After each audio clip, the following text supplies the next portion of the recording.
Riverpaw didn't even attempt to pace herself as she scarfed down the juicy bits of wool. Echopaw and Stonepaw sat across from her, both buzzing with excitement in the wake of their first day as apprentices. Tiger Song is really amazing. We saw the ancient oak, and the abandoned two-leg nest, and the old thunder path, and the lake. We managed to cover the entire territory, even though she said I should pace myself. It's weird because even though we all saw that stuff outside the clans, well, not the lake, which was awesome, but all the other things. There's something special about it here. Here. It's ours. I mean, it's all our territory. Tiger Song even let me stick my head in the old entrance to the tunnels. But she said I should never go down there, since it's so unstable and most of it's blocked off. Echopaw's voice was like a waterfall, words pouring out 1,000,000 miles a minute. But the other clan territories were so cool. I mean, all we saw on our way to the city was farmland, two-leg places, and forests like this one. She gestured with her tail to the trees leaning over the clearing. But Shadow Clan territory was all pines. I'd love to see it one day, and the marsh smelled really nice, although it was a bit too windy. Seriously though, the lake. All right, Echopaw, we get it, Stonepaw sighed, rolling his eyes. Echopaw could not be stopped. It's so big. I mean, we could never run out of water. Well, unless the streams were somehow blocked, but that would never happen again. Again? Riverpaw questioned. Stonepaw waved his tail. The streams were once blocked by beavers. If you ask Ashheart, he'll definitely tell you. He's a nut for history, so he can answer any questions you have. Speaking of which, how was he as a mentor today? Did you have as much fun as Echopaw apparently had? Riverpaw was silent, her friend staring at her expectantly, gulping down a chunk of fresh kill the she-cat meowed. It was pretty cool. I'm sure tomorrow will be more exciting. How about you, Stonepaw?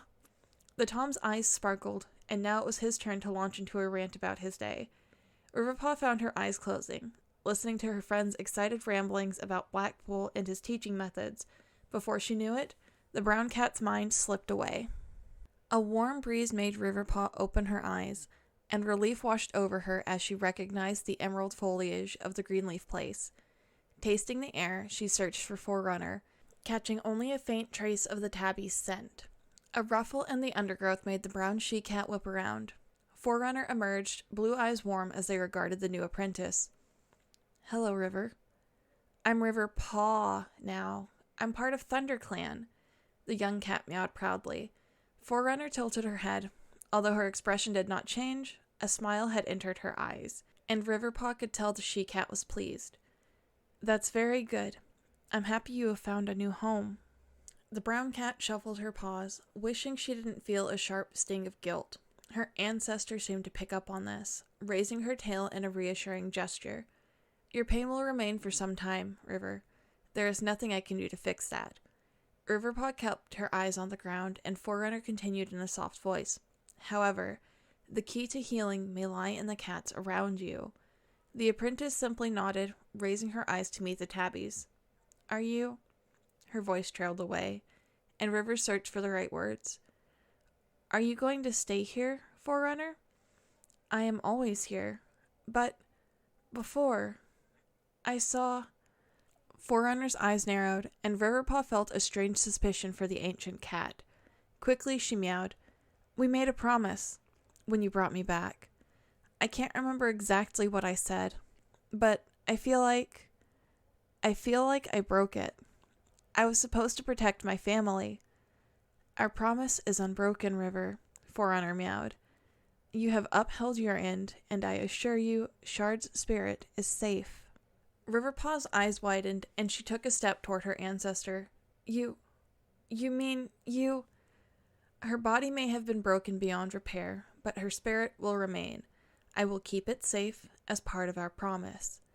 Immediately, an overwhelming rush of relief and happiness spread through the young she-cat, and she only just managed to catch herself from falling over. All of her nightmares, the guilt and sorrow, perhaps it was for nothing. She thought her mother was gone. Her heart in her throat, Riverpaw asked, Can I see her? Is she here? Forerunner shook her head. You may not see her, River. Few living cats are able to interact with the dead, and I cannot summon her for you. The tabby's glowing blue eyes seemed to dim slightly, as if she felt a hint of regret as she mewed. She may be alive in some form, but she is beyond your reach. I am sorry. Wait, but I can talk to you, can't I? I am not a spirit like most. The high feeling of happiness she had felt a moment before came crashing down. I won't get to speak with her again. Ever. Riverpaw felt her claws unsheathe, and she swallowed a hot ball of sorrow and frustration. Outside my reach. She shook her head, determined not to cry. Gathering her strength, she lifted her head, locking eyes with her ancestor, and meowed. Take care of her, please. The tabby spirit stared for a moment, then bowed her head. I will do my best. Riverpaw took a breath, attempting to calm herself. She was surprised by a sudden wave of rage, and her claws sunk further into the soil. Is it part of our promise to destroy the Legion? The brown cat murmured, and she noticed Forerunner's ears prick slightly. No, that was not part of our promise. Riverpaw lashed her tail. It was the Legion's fault her mother was no longer alive, no longer within reach. Those pieces of fox dung, they've taken too much from me. I don't want them taking any more from anyone else. I told myself I'd destroy them when we left the city, but they're too big. How could I do it? Her ancestor interrupted her thoughts, speaking in a soft tone. Would you like it to be? Now it was Riverpaw's turn to prick her ears. The brown cat looked into her ancestor's eyes, those swirling blue pools calm as the tabby continued. I have no more fondness for the Legion than you. However, your desire for vengeance is completely your own. If it is something you are willing to trade a service for, then I will lend you my aid in destroying them. Riverpaw felt dizzy, considering the growing possibility of tearing the hateful group apart. It was more than appealing. It was a necessity. What would I have to do? She did not hide the eagerness in her voice. Forerunner tilted her head. Nothing immediate. To dismantle such a powerful group will take time and resources I do not currently possess. In return, I would only ask for your assistance with my own plans. Plans? Riverpaw cocked her head in confusion. What could a dead cat possibly plan to do? It is difficult to explain, the spirit meowed. What I may need depends on circumstance. For now, let's say that I promise to help you tear down the Legion, if you help me whenever I need you. Riverpaw stood, tail raised and ready to accept, but something held her back. After a moment, she meowed. You won't ask me to do anything that might hurt my friends, right? Forerunner closed her eyes. I cannot say who may be put in harm's way. All I can guarantee is that I would not ask you to do anything that you could not do, including intentionally hurting your friends. Riverpaw swallowed and nodded. Then we have a deal. I promise to help you, but I want to take out the Legion as soon as possible. The glowing tabby she-cat stood and padded toward the apprentice. Her serious blue eyes gazed deep into the silver-striped cat, and she meowed. I promise to help you destroy the Legion within 2 years. If they are not gone by then our promise is broken. Forerunner stepped forward, touching noses with the young cat. A strange sensation passed through Riverpaw, and she vaguely recognized it from when she first met the ancestor. It was like a current of cold water, mixed with the tingling sensation of a warm breeze. When Forerunner withdrew, Riverpaw swayed slightly. It is done. The tabby cat turned her gaze to the star-filled sky above. Day is approaching. It is best you go. Wait. I have one more question. Forerunner inclined her head, inviting Riverpaw to speak. Are there other spirits here? Normal spirits, like my mom? Yes. However, you will likely never interact with any others. I am the only one who is unique, able to talk to you directly. Riverpaw felt a hint of doubt. Looking off into the undergrowth, she remembered the withered forest from before, the other part of the Greenleaf Place. That hadn't simply been a dream.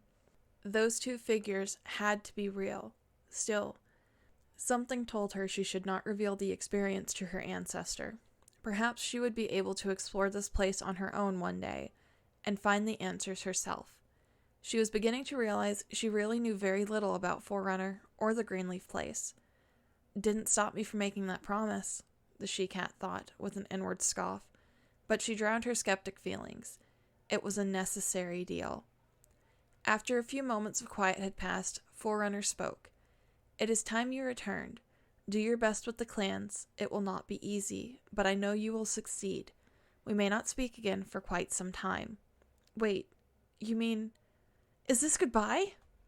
Riverpaw felt a rush of desperation, angry at the she-cat for springing such a thing on her. Forerunner shook her head. "If you need me, I will always be here. Or, if I need you. I trust you to do fine on your own. We will see each other again."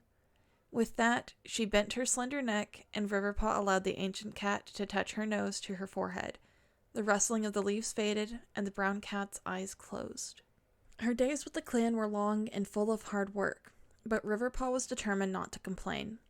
Ashheart did not ease up on her. Every day she was collecting fresh moss, cleaning out the old, helping the elders with their ticks, or reinforcing the dens. Still, Riverpaw swallowed any irritation or resentment. For some reason, she felt as though the dappled gray warrior was challenging her, waiting for her to break and say it was too much. But she had to prove herself, and that meant she would do everything demanded. Aside from chores, there was battle training, hunting, and lessons on clan history and the warrior code. Ashheart drilled warrior fighting techniques once every few days and made her practice various hunting positions for a few hours every morning.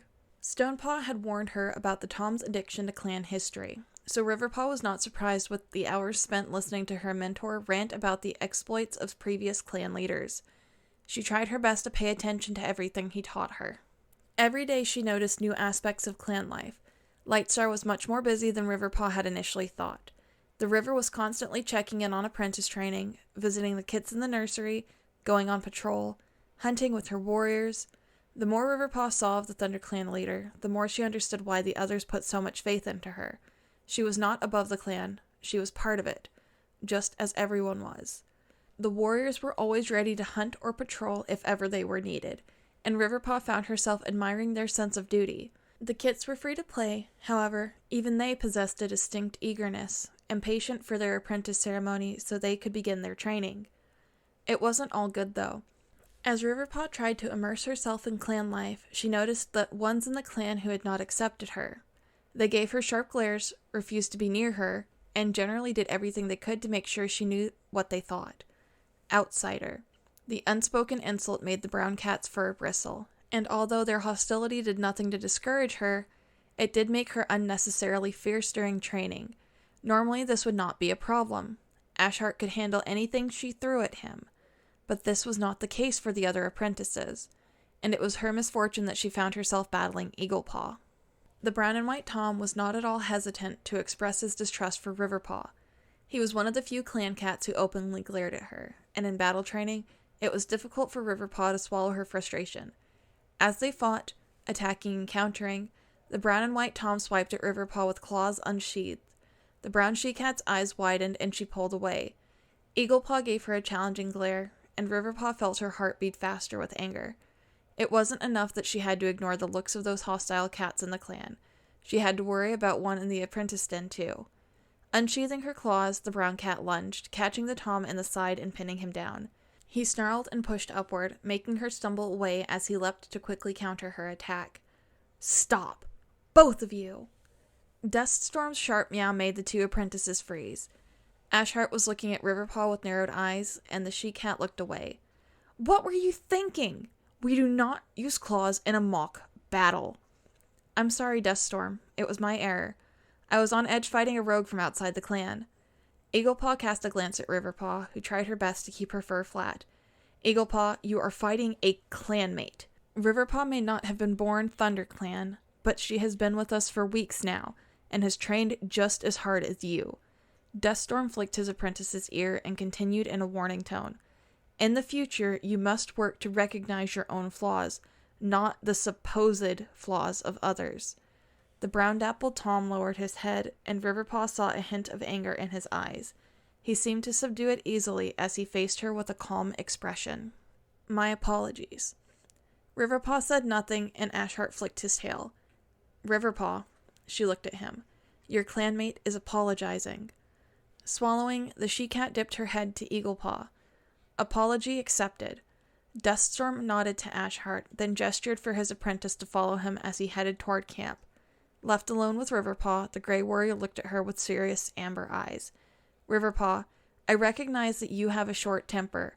I'm not short-tempered, the she-cat snapped, and searched for the right words. I'm uneasy or stressed. He keeps giving me these looks. Looks are not enough to use claws in a simple exercise. Claws are part of fighting.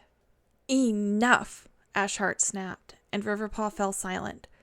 The Grey Tom let out a long sigh. I understand you are under pressure, and I am sorry you must deal with the more distrustful members of the clan so often. But why can't they accept that I'm part of the clan now? The apprentice demanded angrily.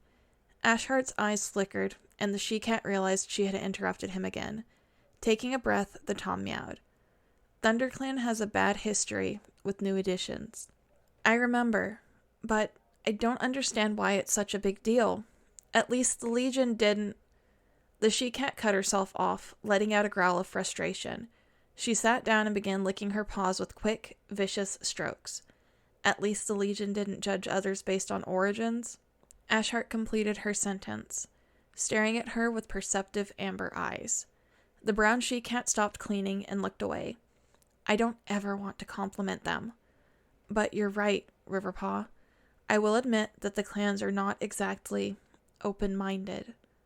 The she-cat glanced at her mentor, knowing how hard it was for the Tom to acknowledge clan faults. He had a lot of pride when it came to his lineage. Catching her gaze, he continued in a stronger voice. We have done many impulsive things in the past, but we always find a way to make up for our mistakes. Firestar accepted many outsiders into the clan, and each became a great warrior. However, it did not make his decisions any less controversial. His actions caused internal and external conflict, and although it turned out all right, Bramblestar knew he could not run ThunderClan the same way. He respected his predecessor's decisions, but rarely accepted outsiders anymore. Seedstar did the same, sticking to their tradition of only ThunderClan blood. And now, Lightstar has never accepted an outsider until now. We have grown used to tradition, so the idea of straying is a bit unnerving. These things take time and patience. In fact, from what I can tell, you are the one who needs to be more open and trusting. What? You barely talk to anyone besides Stonepaw and Echopaw. I know they are your friends, but you're in a clan. Everyone must communicate well with each other, and you've done nothing to... I've done nothing? I've done everything you've asked of me. I'm not accusing you of not working hard enough, Ashheart shouted. He was standing now, towering over Riverpaw, and the she-cat swallowed, keeping her fur flat. After her time with the Tom, she knew he would never intentionally hurt her. Her mentor continued in a lower tone. I am very proud of the things you have done these past few weeks. I know I've given you more work than most can handle, and you're right. You did everything I ever asked. In most all respects, you have been a magnificent apprentice. I would never tell you that you aren't doing enough when it comes to your duties. Riverpaw couldn't look at him, and the Tom sat down again, leaning toward her. What I am saying is, you have done little to introduce yourself to this clan. You've learned much about the warrior code, our traditions, how we operate, but have you taken part? Have you shared tongues with any of your clanmates? Have you asked Silverpaw or Volepaw if they wanted to practice with you or help you understand a complex move? Eaglepaw may think you are still an outsider because you do everything silently, cautiously. You act like you don't quite belong, and others in the clan recognize this. I'm not saying you have to become as outgoing as Echopaw, but try talking to them, and maybe they'll realize how wrong they are about you. I know I haven't overloaded you so much that you can't spend time with your clan. The she-cat was silent, and Ashheart allowed his words to sink in. After a few long moments, Riverpaw mewed. I don't know how. How? She flattened her ears, unable to meet his gaze. I never learned how to make friends like that. My family were the only friends I needed growing up. Even in the Legion, when they push you into accepting everyone as family, I never really got along with anyone very well. Any friends I made were just strangers who happened to be nicer than the other strangers. Echo and Stone, they're the first cats that really made an effort, and I don't know how to make that effort. I can't even be a good friend for them. I don't know how they do it. She lowered herself into a crouch, still staring at the ground. Can't I just have them? Is it really so unacceptable that I only want them for friends? Ashhart crouched beside her, laying his tail on her shoulders. I understand that you'll have closer friends whom you spend more time with, but you can't block everyone else out. Get to know them a bit. They may not become your friends, but they are your clanmates, and you may grow to like them in a different way. It's hard to trust a cat that doesn't ever talk. Riverpaw hesitantly nodded, and Ashhart gave her a swift lick on the forehead. It will be good for you to step outside your comfort zone. Trust me. Now, let's get back to camp. I want you to pick the juiciest piece of fresh kill, then choose someone you haven't talked to very much, and try to start a conversation. The brown cat's heart raced, but she reluctantly lowered her head. Knowing Ashhart, that was a command, not a suggestion. As she followed her mentor through the trees, she tried to figure out if her pumping heart was full of dread or anticipation.